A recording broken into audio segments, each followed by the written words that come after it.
Radyo Fam! Welcome to Big Talks, where your real life questions are directly answered with biblical truths. I am Pat, and we have our speaker tonight, Brother B-Boy Canlas.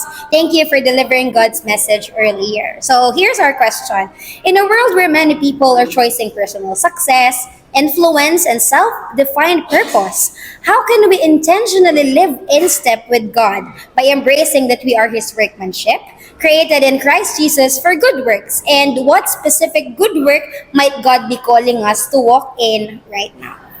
Thank you, Pat, for that question. No? I believe talaga very foundational nung kilala mo muna si Lord bago mo ginagawa yung mga bagay-bagay, because knowing God gives you that path na dapat mong lakaran, no? So that you know that you are aligned to Him, and at the same time, knowing God gives you the confidence. And when you have that confidence, hindi ka masisway basta-basta ng mundo, because alam naman natin, no, the world really will pull you out of that path na binigay sa'yo ni Lord.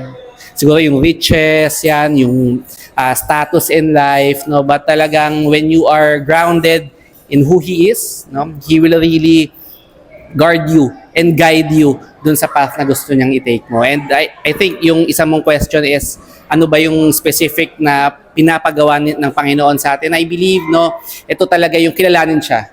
No, moment by moment, we seek Him. Talagang day by day, we do our devotions, our quiet time, our journal, so that talagang mas lumalim palalo yung pagmamahal natin sa Kanya.